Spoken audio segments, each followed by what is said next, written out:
Are you a fan of American Ninja Warrior? Find out how you can experience the adrenaline pumping action of a real ninja course right now on Bloom.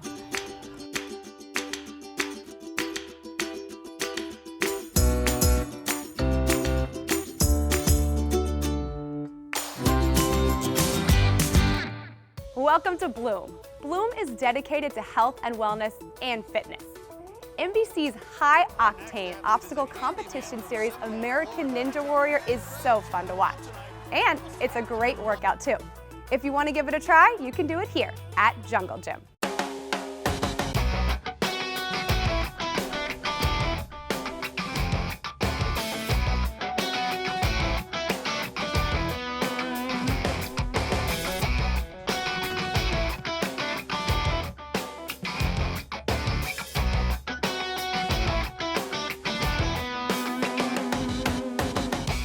Joining us is owner and American Ninja Warrior himself, Jason Bergstrom. Jason, welcome. This place is amazing. Thank you. We have a lot of fun. Cool. Yeah. Where did you come up with the concept for Jungle Gym? Well, the idea for obstacle course racing came off of the show, American Ninja Warrior. My wife clued me into it, and my kids and I built in our backyard and just started having so much fun with it, and it started bringing a lot of people together. Actually, we met a lot of great people in our backyard that came to train, and a lot of those people have since gone on to compete on American Ninja Warrior.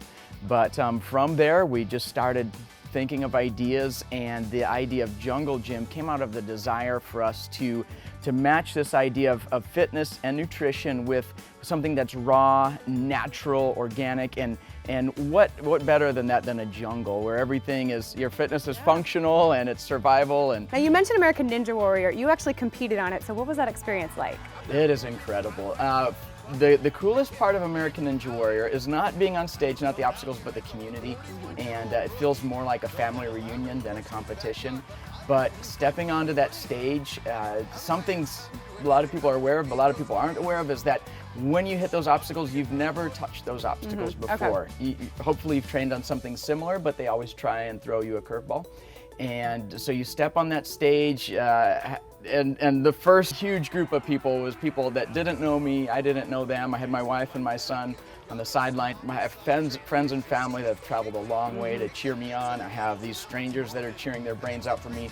Millions of people on TV audience. Whether I do awesome or fail, it's documented for everyone. So it's nerve-wracking, but it's very exciting. Well, and it's not just something you partake in. The whole family does it. I think they're called the Bergstrom Bunch. Yeah. How's your family doing? Oh, great. Well, two of my kids just competed in Atlanta. They're first brother and sister duo to make it to city finals, and also first brother-sister duo to make it to national finals.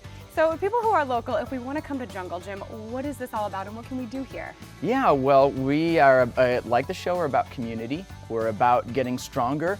A lot of people are intimidated when they see the obstacles and the height and the swinging factor, but we have people that can hardly do a pull-up, and they're out here training, and they're getting better and stronger. So I'm going to take on the ropes. Can you show me a thing or two? Absolutely. All right, let's give it a try. Thank you so much, Jason. You're welcome. Okay, here we go. Ready? All right, we're ready. Okay. All right, keep the momentum going. Good, yeah. Excellent. Go back onto it. Here we go back to the top and grab it. Excellent. Good. Come on, big swing to the next one. Good. There. Really nice. Good. Come on. Go over here? Yep, big swing. Oh, nice. You got it. Big swing. Oh, all right, go to the next one. Good. There. Yeah, really good. All right. Nothing spider well. Down elbows up.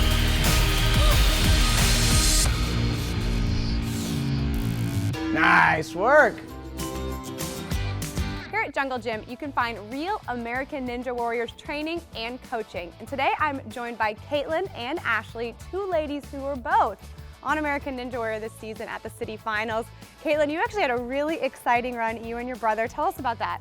Well, Caleb and I, it was really exciting, first of all, for us because we realized we were the first brother-sister duo to make it through city qualifiers, and then to be the first brother-sister duo to make it through city finals. It was pretty surreal just being able to do that together. It was such an amazing experience. Ashley, it was your first time on the show. How did training here at Jungle Gym help you with that? Oh, I felt so prepared when I got to the show because all our obstacles are pretty difficult, especially compared to the ones on the show. So when I got there, I was pretty confident. All right, well, you guys have done great on the show. Congratulations. We look forward to watching the rest of your journey. And Ashley, I heard that you like obstacles, but you like flipping more. So can you show us some of your skills?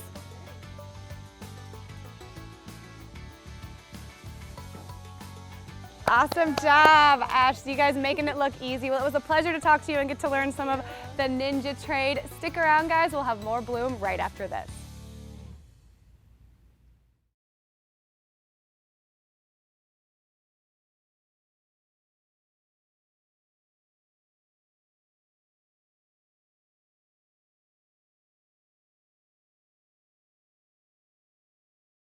Welcome to Bloom. I'm your host, Carissa Galloway, and we are thrilled to be kicking off Bloom.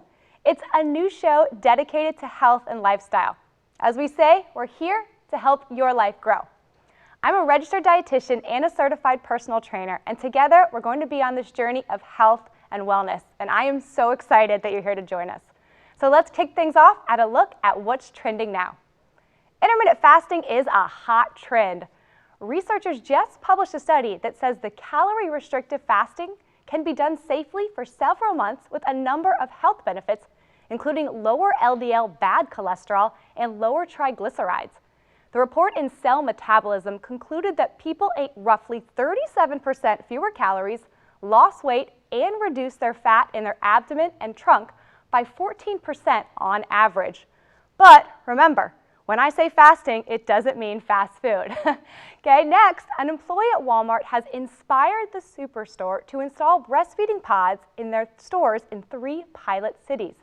The Mamava pods are open to both customers and store associates to be used at no charge. What an awesome way out there to support those moms. And finally, teen girls who are on birth control may face a higher risk of mental issues later in life. Canadian researchers studied survey data from over 1,200 women in the U.S. Those who took birth control pills as teens were more likely to develop depression as adults. Now, the scientists did not say that the pills proved to cause depression, but only that there was an association between the two. And that's what's trending now.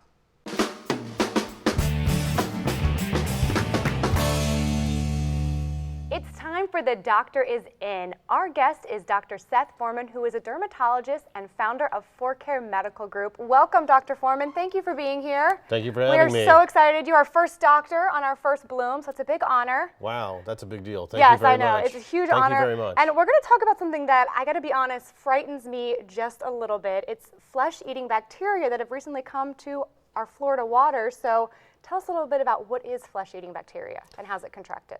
Flesh-eating bacteria is exactly what you're describing. Okay. The medical term, since I'm a doctor, I thought I'd use the medical term. It's called necrotizing fasciitis. Okay, I could have got that on Jeopardy, I think. You could have gotten it on Jeopardy. You can always Google it. Yep. It's out there.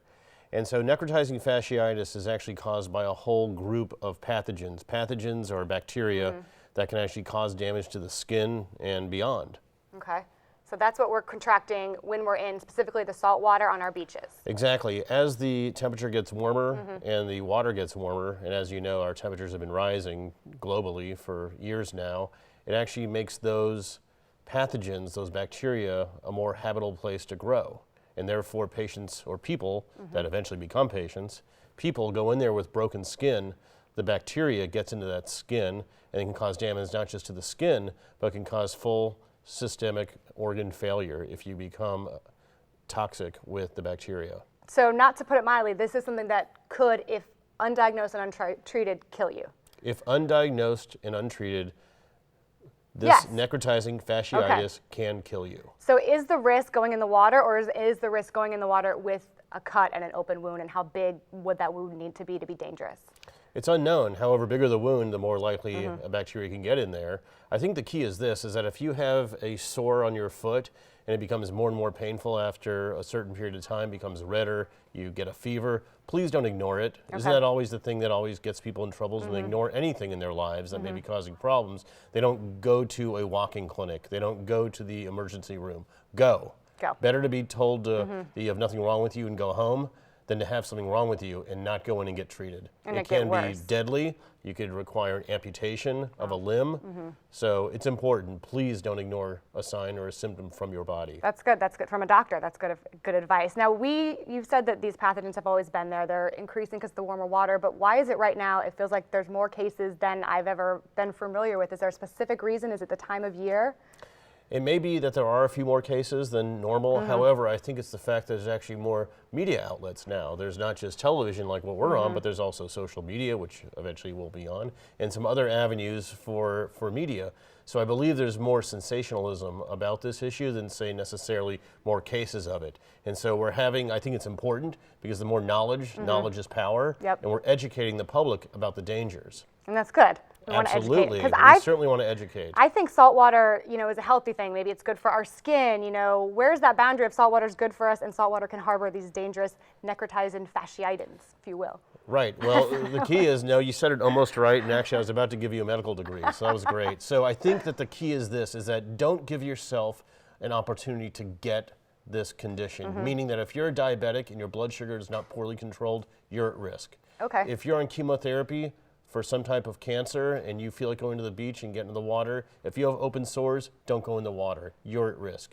If you have an immune disorder, a genetic immune disorder, you're at risk. If you have HIV and your T cell counts aren't under control and your viral load is going crazy, please don't go in the water if we think that you might contract this necrotizing fasciitis, because it can kill you. Okay.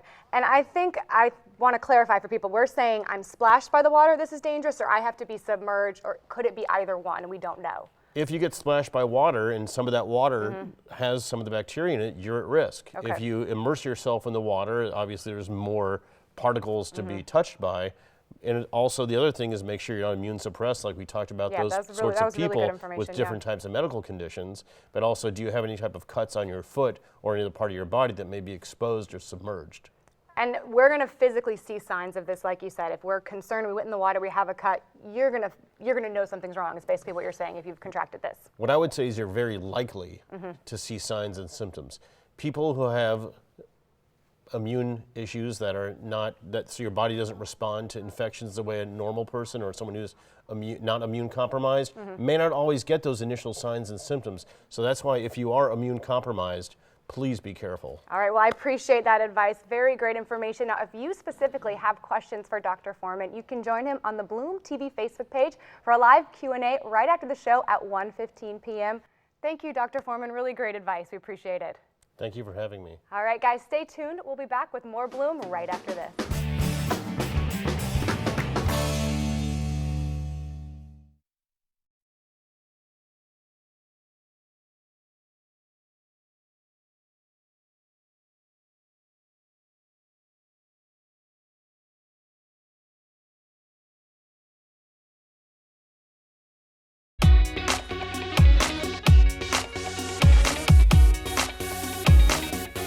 Welcome back to Bloom. There's been a lot in the news about hepatitis A, and in today's Daily Dose, we're going to find out how we can protect ourselves.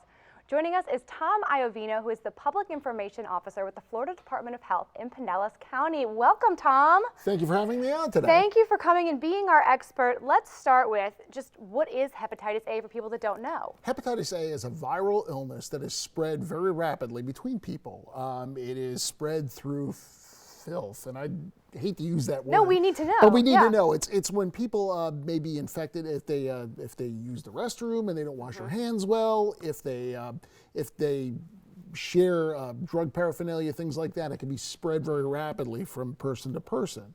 So the good thing about hepatitis A is that it is preventable, and that's one thing we really want to focus on today.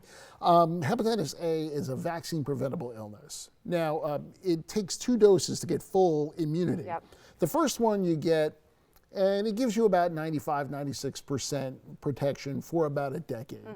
If you get the second dose 6 months later, you have about 98% protection for the rest of your life. Okay. So that's good. So the vaccine is something that's important, but who is crucial getting this vaccine? Are the people that need it getting it? Well, we're working in all of our health departments to make sure that people who are in high-risk groups get the vaccine. So we're talking about people who are maybe homeless and can't get to sanitary facilities. We're talking about people who may be in jails, incarcerated. We want to make sure that people who have that problem of staying clean, living that clean lifestyle, get the vaccine. We make sure that they get that, and then we hopefully can start to stem the spread of this. We've actually seen our numbers drop later this year, in the second half of this year, which has been outstanding because we had a big push early on in the year, making sure we got the vaccines out all the way across the state. And even though Pinellas County used to be the highest, we're starting to see those numbers start to drop off. Now we're talking about this because it's been in the news. So is there a hepatitis A outbreak right now? Yes, there still is a state of emergency here in the state of Florida. Okay. It still is, Yep. but that just means that we're allowed to bring in a lot more resources to help get that vaccine out. Do we know where this outbreak stemmed from or how many are affected? Do we have any kind of information like that? We're not sure exactly where it stemmed from. We know that other areas of the country are seeing outbreaks as well. We know that in Kentucky and places like that. San Diego County had a large outbreak about 2 or 3 years ago. And actually, we saw how they handled the outbreak so we could try to address the issues here back in Florida. Now, we know the vaccine is just sort of a check in the box in prevention, but what do we do outside of that? Well, the other thing, it's the best public health message we could ever spread. Get your vaccine and wash your hands. And when I say wash your hands, some people they put a little soap in the palms and they rub them like this, sing happy birthday, and that's it.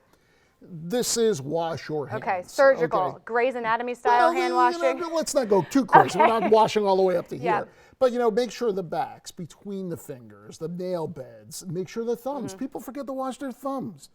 They're pretty important, the thumbs. So make sure you wash them, between, and warm soapy water. You don't have to, it doesn't be hot enough to burn you or anything. But warm soapy water for at least 20 seconds, a little longer if you could, and then rinse them off. And this every time we're washing our hands? Yes, seriously, before you eat, especially after using the restroom, if you change a diaper, things like that. Just make sure you keep your hands clean.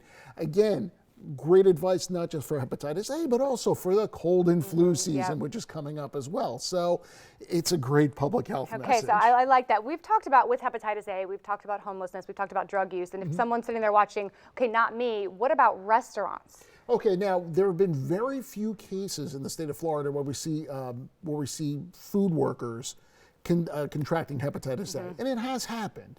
And there is a potential path where it could be transmitted from a restaurant worker. That's not the outbreak we're necessarily... But that's not what we're seeing. We're seeing about fewer than 5% of all cases in the state of Florida were found in health food workers, and we still have yet to find the first case of transmission from a food worker to a client, to a customer. So we're not seeing that. However, we always work in an abundance of caution. If we do see a case that's in a food worker, what we'll do is we'll notify people who had eaten at the restaurant, and we'll have them come in. In Pinellas County, the shots are free.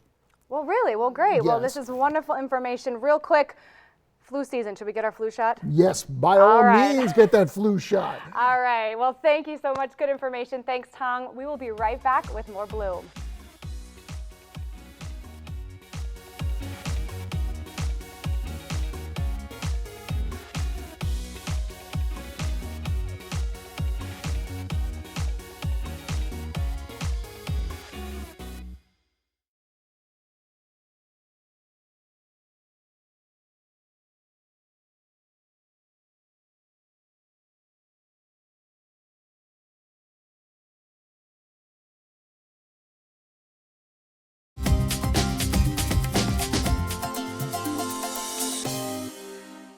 Welcome back to Bloom. We're in the kitchen to whip up some fun treats. Joining us is Melissa Santels, the founder of Food X Feels, who is going to show us how to create a great gluten-free coconut chocolate chip cookie. That sounds delicious, and I love that it's gluten-free. You say that, we can have these decadent treats and dessert doesn't have to be deadly to our diet. What do you mean by that?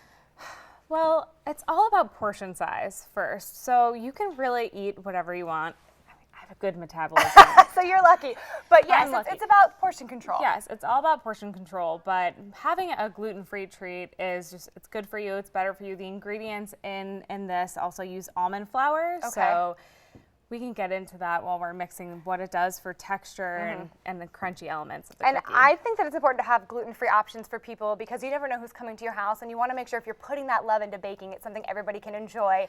Definitely. Yeah, I was gluten-free for 7 years. And you know how hard it can be. Yes, yes. It can be very tricky finding a good baked treat that's gluten-free. All right, well, we're going to play a fun game called Can We Bake a Cookie in 4 Minutes? Can we do it? Let's go, girl. Okay, so what did we already do? We did a little TV magic. We started with... Yes, so we started with butter and brown sugar. Okay, what's so next? that's been creamed together. Yep. Next, you're going to add all Okay. of the dry ingredients Gotcha. in a separate bowl, whisk them together really nicely, and while you do that, I'm going to crack an egg and vanilla into our wet Okay, so I'm ingredients. using almond flour here. Yes. Yep. Now, texture-wise, is it going to bake up similar to a cookie that we know traditionally? Texture-wise, what it does for it is it essentially gives it more of a moist texture on the Okay. inside, and you have a crunchier texture on the outside. And then my baking powder or my baking soda are making sure that it's not a flat cookie, because Yep. that kind of happens to me sometimes. Yeah, so that's gonna rise. And actually, this only has a 1/4 cup of sugar in it. Oh, really? So these cookies don't spread at all. Where's the sweetness coming from? The coconut? You get it from the coconut. You Oh, get it very from nice. the chocolate chunks. So And see, when my mom bakes cookies, she just buys it like in a square and just breaks off the pieces, because my mom doesn't bake cookies. So this is all new to me using the separate bowl. So I think I did a good job. hey, that's one way to do it. All right, right, we're now- gonna give this just 1 second, and then Oh, I like the vanilla. I like the smell of the vanilla. yes, It's a really great flavor. There's a whole tablespoon of vanilla in here. Okay, you so can definitely smell that. definitely comes through.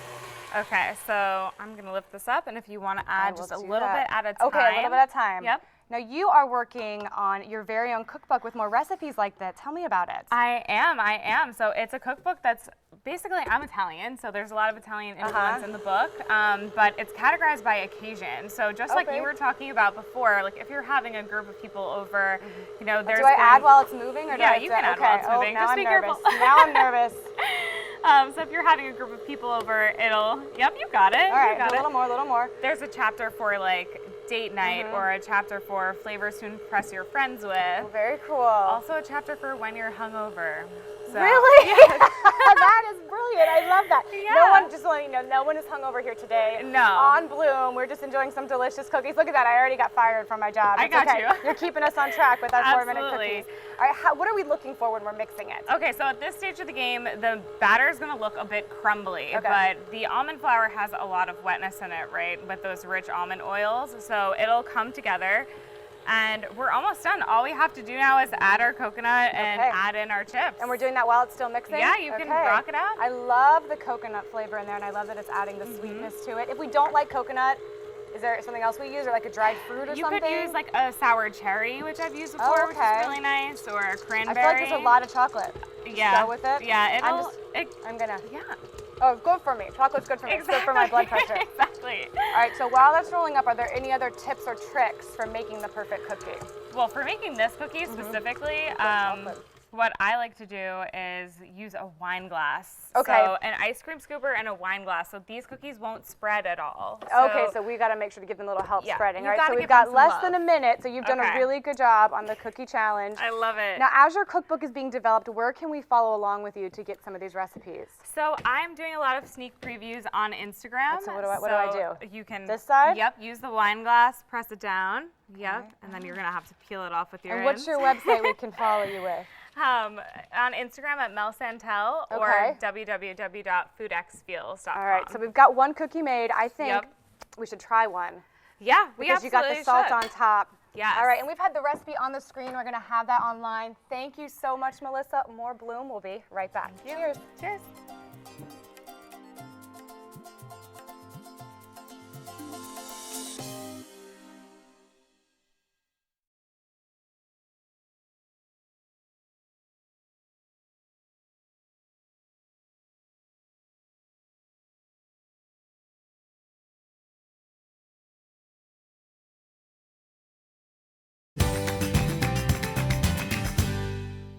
Welcome back to Bloom. You know, vaping continues to be on the rise with teens. Vaping, or the use of e-cigarettes, is now becoming a national epidemic with youth. Rising numbers of teens are being hospitalized across the country, and new research shows damage can begin with a teen's very first vaping experience. Joining us in our Kids Health segment to talk about the dangers of vaping with teens and offer tips and resources is Dr. Mary Martinezek with the Hillsborough County Anti-Drug Alliance. Dr. Martinezek, I'm so happy that you're here now. Why is vaping becoming such an epidemic, especially with teens and young adults? So I think the first thing is really to talk about what vaping is. So vaping is using an electronic cigarette, and what we know from recent research is that kids don't even realize that what they're doing is using an electronic cigarette. And so vaping is using a device that requires the individual to inhale a vapor or an aerosol containing high levels of nicotine. So when we talk about nicotine, that's our biggest concern, really. So nicotine is affecting our kids' brains. So if we talk about brain development, the brain doesn't develop until 25 years of age. And so in our youth and young adults, the nicotine is basically attacking their prefrontal cortex, the front of their brain, and causing nicotine addiction. So in the youth that is what we call cigarette naive, who's never really smoked a cigarette before, they're actually getting high levels of nicotine. And even the most popular device that's being used by youth today is one pod is equivalent to the amount of nicotine in a pack of cigarettes. So a pack of cigarettes is 20 cigarettes. So they're getting an extreme high level of nicotine, and that's a huge concern that we have now with our youth. So to be honest, I'm not very familiar with vaping. So when this came about, was it as a healthier option? Did we think it was better than smoking, or just a different way of getting that nicotine? So when it was first patented, it was patented as a device that would actually help people quit smoking. And so it would be in an individual that's currently a traditional cigarette smoker, and the idea is, well, okay, we can get you on a level of nicotine in the e-cigarette, and you could wean your way down off of these products. Unfortunately, even for that individual who's a current cigarette smoker, we can't advocate for it because there's not enough regulation. Devices are exploding. Devices have levels of nicotine in them that it says 0, but in fact it has 24 milligrams of nicotine. So you really don't know what you're getting in the products that you're utilizing. But with our youth, it's a whole nother issue. So it's a situation where we have these youth that are using the products to get what they call a head rush. And that head rush is that extreme high level of nicotine that's, again, going to the prefrontal cortex of their brain, and long-term effects and short-term effects are there of the device. We're talking about danger to teens' brains, but there's a more serious danger, and that we've had, I think, close to 450 people die linked to vaping. So what is the CDC sort of saying about that now? Yes, so it started in the summer with the first number of teens from Wisconsin that were hospitalized. And these teens were hospitalized with sort of that escalating symptoms. They were having shortness of breath, they were having chest pain, they were having nausea, fever, and they came into the emergency rooms, and the doctors are thinking it must be some kind of bacterial pneumonia. So they checked them for, some type of bacteria, and that wasn't what it was. And what they're ending up finding is it's chemicals within the actual devices themselves that are causing this incredible lung inflammation. And so there haven't been 450 deaths, but there's been hundreds of cases of hospital admissions because of the chemicals that are in these devices, whether the kids are buying them off the streets or they're buying the products in the stores. And so it's taking in these chemicals that, what recent research says is the kids think it's just merely water vapor, when in fact there's a lot of chemicals and carcinogens in them. So I think this is all very scary for parents. So you've got some devices here that we brought. What can parents sort of look for, and what can they do about this? Yeah, so that's a very good question. I think the devices that we have here on the table show you just the different shapes of devices that are on the market. Some of them look like laser pointers, or that looks like a USB drive almost. Yes, absolutely. And so this is what the kids like, is they like the fact that they can put it in their USB of their computer. The teachers have no idea that it's actually a vape device. And and this one actually looks a little bit almost like a perfume bottle. Yeah, it does. So I think parents need to be aware of these products. They need to be educated on the devices themselves through educational opportunities here, as well as going to the Surgeon General's website, and then have that candid conversation with their kids to say, what is that device, or what is this that I found, and really take the time to educate them. Well, thank you so much. Thank you for increasing awareness. We hope that parents take note, and thank you, Dr. Martinezek, for all this great information. We will be right back with more Bloom.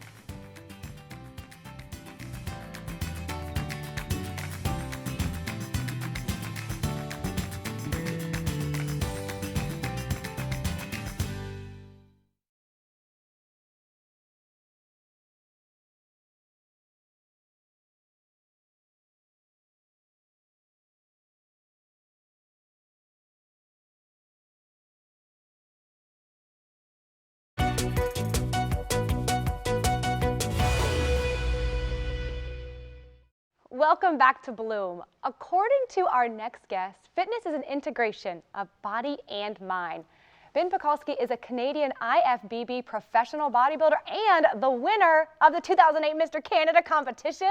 I am excited because he is going to give me some fitness tips to show us how to create a life, body, and mind that you love. Welcome, Ben. Thank you for having me. Congratulations, Mr. Canada. Yeah, it feels like a long time ago now. I've done a lot since then, but it was definitely an important part of my journey. And you're still staying in shape very well. Fitness is a lifelong endeavor, right? It's not a destination. You know, it's this ongoing process, and that's really what I want everyone to understand is the integration of body and mind is where it all begins. We can't separate these things. I know, I like how you mentioned mind. I feel like when I was younger and I worked out, it was strictly for physical reasons. But now my motivation to work out is because I reap those mental benefits. Do you feel that same way? Yeah, so for a long time, like many people, I pursued this exclusively physical journey, and I accomplished the highest level of the physical body, but I realized that it's shallow, it's empty, and you have to learn to integrate the two. So yeah, my journey now is completely internal and the spiritual and learning to optimize your mind. You know, I talk about a brilliant mind and resilient body, and I think that's the ideal scenario for everyone. And one thing I teach is how to use exercise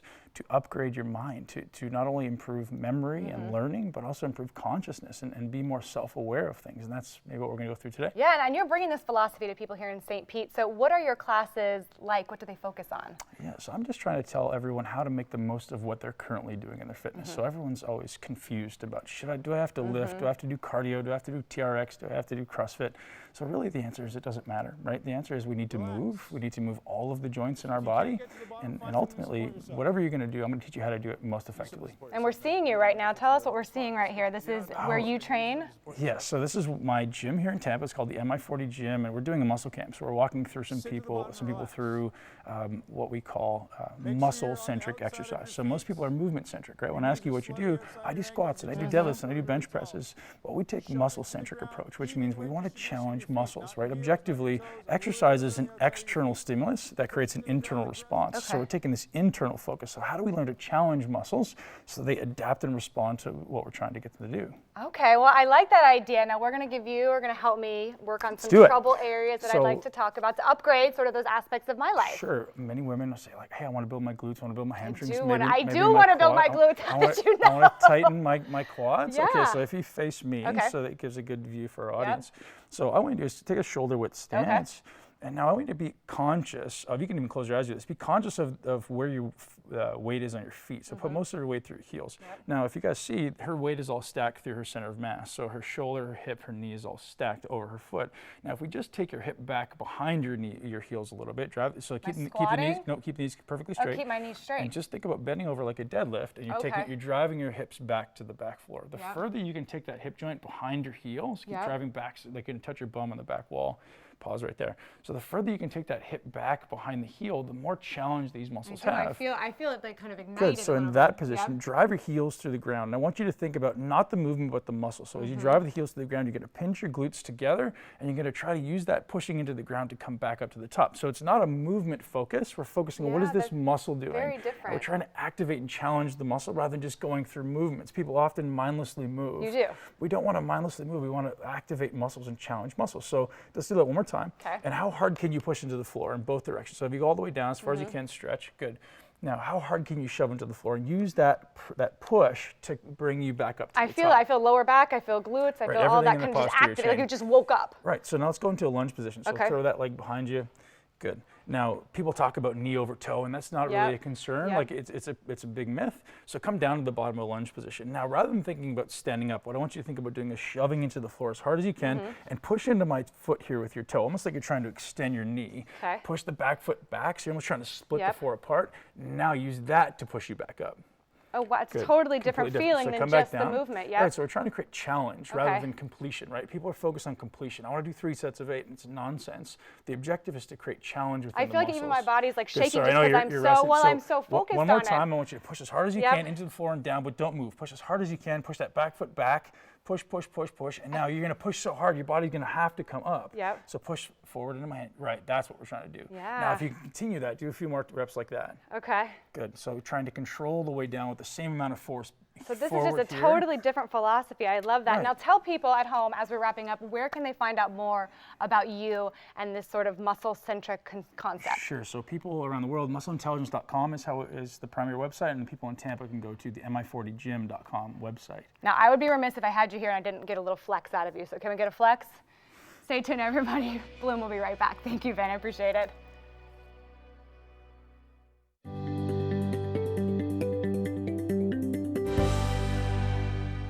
Did you know there's a resurgence of measles in the United States?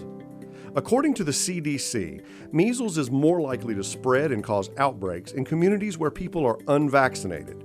Most cases are among people who were not vaccinated against measles. The United States has had more than 1,000 cases of measles so far in 2019. Measles is highly contagious and spreads through the air when an infected person coughs or sneezes. Measles can be especially serious for young children.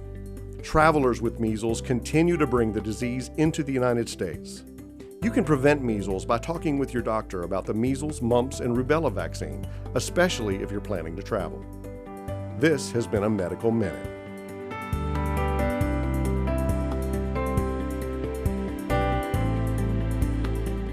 We hope you're enjoying our new show, Bloom.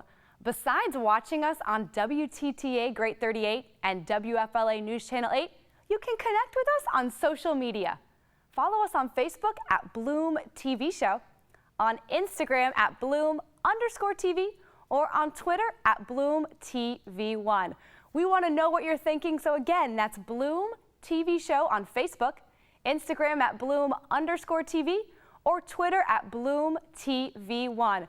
We want to hear from you, so log on and tune in to Bloom.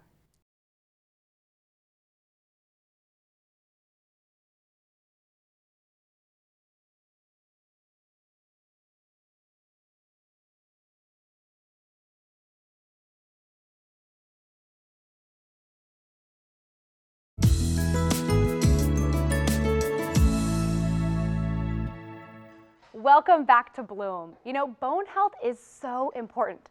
Did you know osteoporosis is preventable and reversible? I know this is exciting information, and joining us to discuss 5 healthy habits that could be hurting your bones are doctors Jason Carlton and Mira Carlton.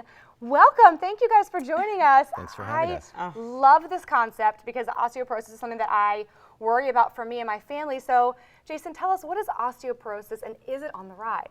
Right, so osteoporosis literally means porous bone. It's a disease where the quality and the density of the bone are reduced and the risk of fracture increases. Currently, 1 out of every 2 Americans over the age of 50 either have osteoporosis or are at risk for getting osteoporosis due to low bone density. Now, it's on the rise so much so that women over the age of 45 now spend more time in the hospital for osteoporosis than diabetes, heart attacks, and breast cancer combined. Wow, this is really surprising information. Yes. Mira, why are you so passionate about this? Well, this Reading Rebuild Your Bones has been a passion project for me because I was diagnosed with advanced osteoporosis at the age of 30. Which is young, I would think. It is young, but we're seeing it earlier and earlier in people. And I was able to reverse it with Dr. Carlton's help. And now I've been osteoporosis free for 15 years, and we're on a mission to help 1 million people prevent, stop, and reverse osteoporosis with our new book. Okay, so you have 5 healthy habits that we could be doing that aren't great for our bone health, correct? Right. All right, where are we going to start? Because I'm seeing this going, I think this is in my house right now. Right. So the green smoothies, we love green smoothies, but the problem is the raw greens, things like spinach, celery, beet greens, these type of things. They contain an anti-nutrient called oxalic acid. Okay. Now, that doesn't mean that oxalic acid actually blocks your body's ability from absorbing bone-building nutrients like calcium, magnesium, and iron. So that's why we don't want it. But that doesn't mean we can't have a green smoothie. Okay. Science tells us that if we boil the vegetables first and then chill them in the refrigerator and put them in the drink in the morning, boiled, we can reduce the oxalic acid by 87%. So that's a simple solution. Simple Boil solution. it, you could even boil it and freeze them in little ice cubes, right? Yes. And There then you throw them in your go. smoothie. Absolutely. For your next book, you can That's add right. that. You can add All that right, in. All we'll right, steal now Add your that. little tip in. I like this. I see sneakers, I see weights.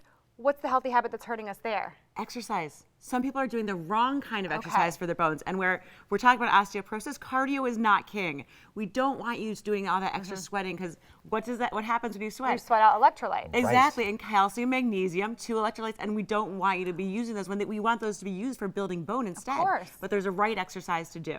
and that's called osteogenic loading. And what that does is it puts a specific amount of weight on your bones themselves, and it stimulates their growth by compression.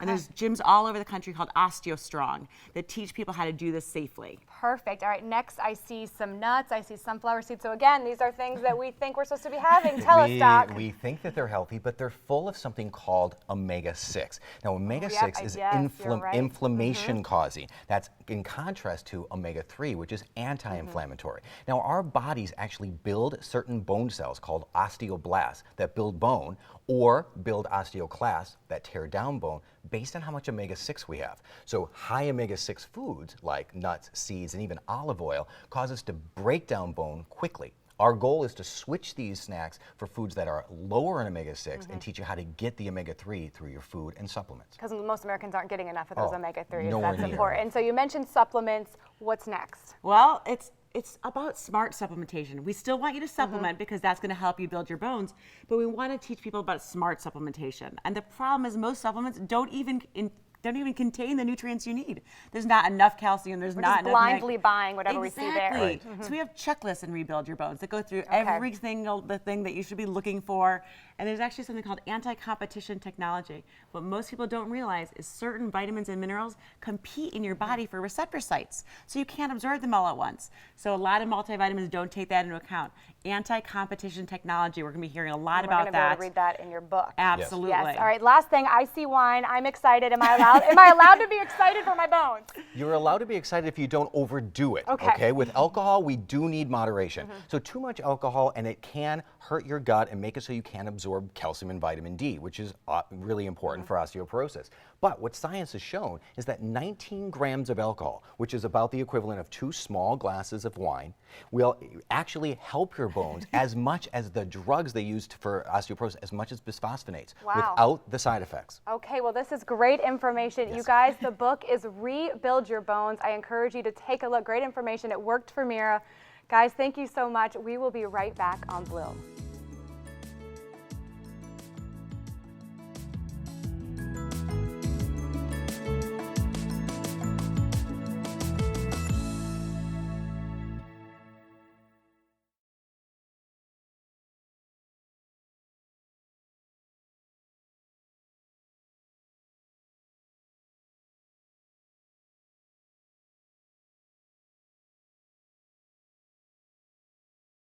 Welcome back. We are so excited you could join us for our very first Bloom.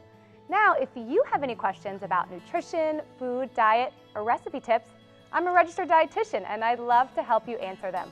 Just post them on our Bloom TV Facebook page or email us at bloom@wfla.com. And you might end up on the show. Don't forget, we want to hear from you to help your life grow. Coming up next, our Mind, Body, Soul block continues with the Mel Robbins Show. So who is Mel Robbins? Let's find out. This is a show that you're not only going to learn things that you can put to use in your life immediately to change for the better, you're going to have a heck of a lot of fun hanging out with me. What I want you to know about me is that I really care about you. As I've met tens of thousands of people face to face, I've noticed that we all struggle with the same things. I'll do absolutely anything to get somebody to push through their fear. Mel Robbins has changed my life in so many ways. That's the thing that is exciting about me. I want to empower people to change the way that they see their future and what's possible for them. This is a show about you seeing what you want for yourself and for your life, and you getting the tools in an entertaining way that you need to make the little changes that add up to massive change.